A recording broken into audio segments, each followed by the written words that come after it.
Selamat sore Bapak Ibu sekalian. Terima kasih Anda sudah memilih hadir di acara ini. Suatu kesempatan yang kami persiapkan cukup lama dan berharap pada sore ini kita akan mendapatkan banyak pelajaran yang bisa kita terima dan kita praktekkan di dalam kita bergreen building. Bapak Ibu sekalian, hari ini Kompas menulis tentang PLN yang masih menggunakan batu bara. Kenapa? Simple. Batu bara itu murah. Padahal penggunaan batu bara bertentangan dengan komitmen Indonesia yang meratifikasi Paris Agreement tentang mempertahankan kenaikan suhu global maksimum 2%. 2 derajat Celcius. Artinya apa? Kita melakukan upaya-upaya yang tidak sejalan dengan kesepakatan kita. PLN melakukan itu karena apa? Karena batu bara murah. Maka yang harus kita tuju adalah bagaimana kita melakukan penguatan upaya-upaya kita mengenai energi terbarukan. Energi terbarukan kita hari ini hanya 12%, kita sedang menuju 25% pada tahun 2025, 7 tahun yang akan datang. Masih cukup besar jaraknya dan kita saya kira mesti bekerja keras untuk itu. Tetapi energi terbarukan masalahnya bukan hanya energi kelistrikan, tetapi adalah juga yang saya sebut sebagai energi insani. Energi kita, energi manusia, itu juga harus diperbarui terus-menerus supaya kita bisa melakukan tugas-tugas sustainability, tugas-tugas keberlanjutan kita ini dengan sebaik-baiknya. Klik.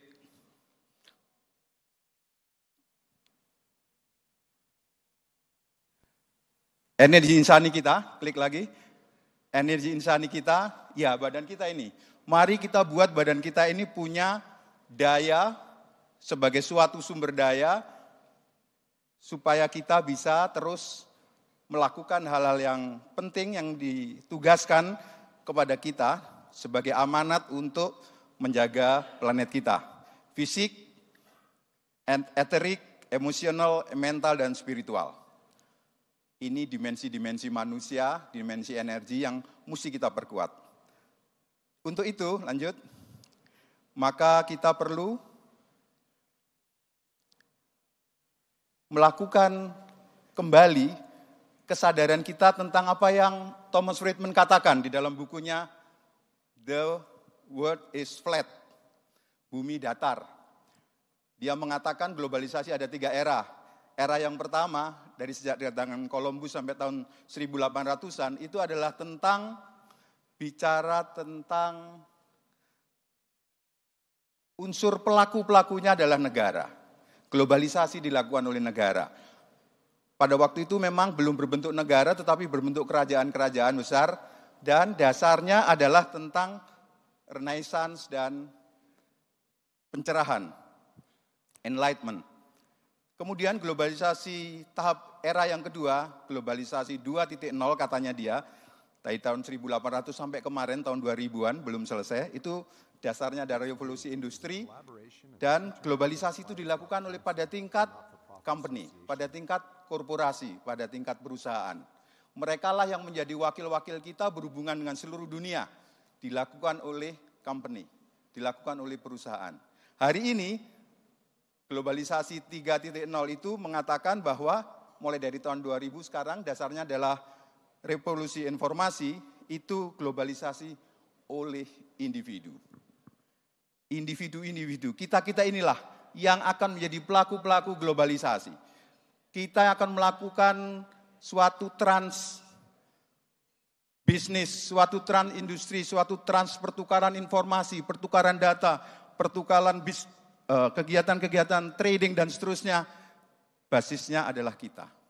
Itu sebabnya individu-individu, yaitu kita-kita harus sungguh-sungguh menjaga, membangun, mempertahankan individu kita sebagai pribadi-pribadi yang punya keunggulan tadi. Lanjut, itu sebabnya Bapak Ibu sekalian, kita akan melihat suatu dunia yang global tadi, dengan kita sebagai pemain-pemainnya, langsung diri kita dengan seluruh dunia terhubung dalam suatu sistem yang kita kenal dengan nama Internet of Things. Kita dengan benda, kita dengan alat, kita dengan device, device dengan device, dan seterusnya. Semua hal terrangkum di sana. Hari ini tidak akan lama lagi, kalau kita buka kulkas, kita akan diperingatkan oleh kulkas kita, boleh makan telur tapi cuma satu, boleh ngambil karbohidrat tetapi hanya 30 gram, dan seterusnya. Mereka sudah punya catatan tentang kesehatan kita, mereka punya catatan tentang kandungan-kandungan nutrisi yang ada di dalam penyimpanan makanan kita. Semua dilakukan seperti itu. Hari ini kita di luar juga bisa melihat bagaimana Internet of Things akan menghubungkan semua sistem sehingga terpadu menjadi suatu sistem yang membuat kita menjadi lebih mudah dan diatur oleh itu. Kita memilih untuk diatur oleh itu.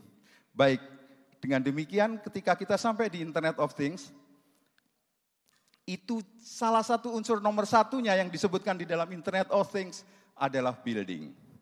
Building diatur, dikendalikan, dikembangkan sistemnya oleh Internet of Things, dan di sana dihubungkan dengan segala hal. Klik Mas. Inilah paling ujung kita ngelihat tentang building.